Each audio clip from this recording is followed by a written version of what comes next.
I'm Dr. Sonia, and I'm here to help you. In microfluidic studies published in PNAS and Nature Communications, researchers exposed human cancer cells to flow conditions designed to mimic what happens during increased blood flow.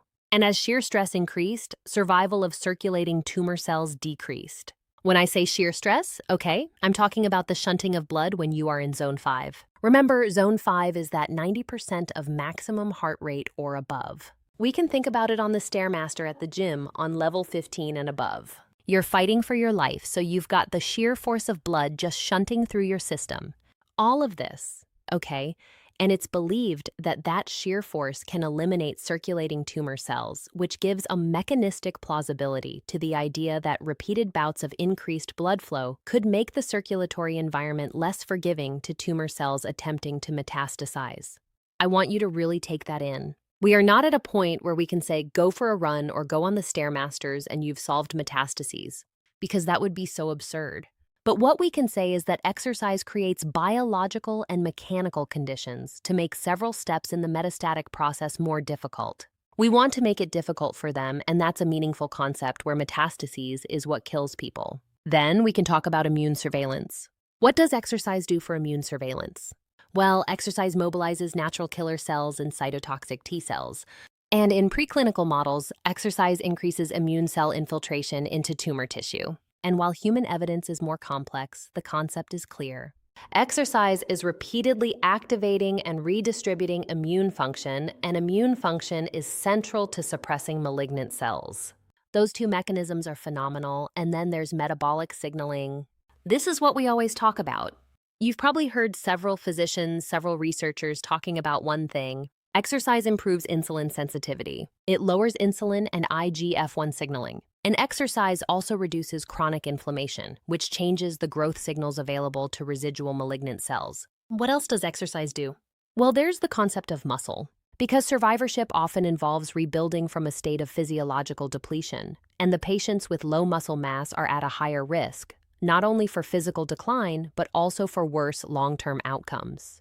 And this is actually based on imaging prognostic studies. So, let's slow it down and say something that actually matters physiologically.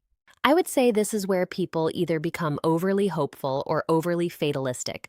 Exercise is not a guarantee, and it's not an insurance policy in the sense people emotionally want it to be.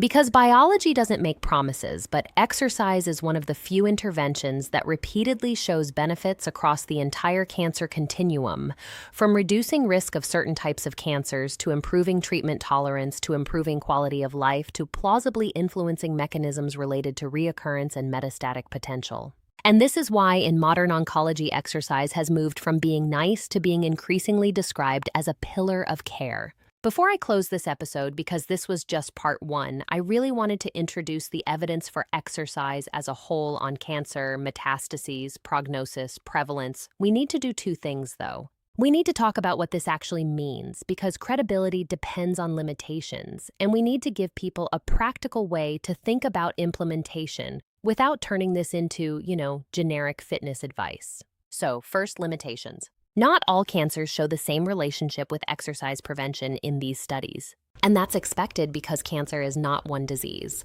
Not all patients can tolerate the same intensity during treatment. And there are situations where symptoms can be exacerbated by exercise, particularly severe gastrointestinal toxicity, radiation-related skin injury, and neuropathy. And there's other safety concerns with bone metastases, where fracture risk must be accepted or respected. Also, while randomized trials for fatigue, function, and treatment tolerance is strong, the survivorship and reoccurrence question is still being tested. So I just really wanted to get that out there. We've got a lot of the observational evidence is quite compelling. In cancers like colon and breast cancer, it's not the same as randomized evidence. So we have to be honest about that. But from a practical frame, I want to leave you with this. Not a workout plan, but a decision framework. So if you're listening to this as prevention, the strongest evidence supports meeting public health guidelines for moderate to vigorous physical activity with added resistance training. Because the data shows that both aerobic capacity and muscle mass are biologically protective. If you're listening to this during treatment, the goal is not performance, it's preservation, meaning preserve muscle, preserve function, preserve sleep, preserve mood, and support treatment completion. And that usually means a combination of aerobic and resistance exercise, scaled to what you can call it tolerate, ideally within medical guidelines. If you're listening to this and you're a survivor, the goal becomes about rebuilding physiological reserve that treatment eroded and continuing a pattern of repeated immune and metabolic signaling. Like you need to go out there and regain your muscle mass, regain your strength, regain your aerobic activity and capacity.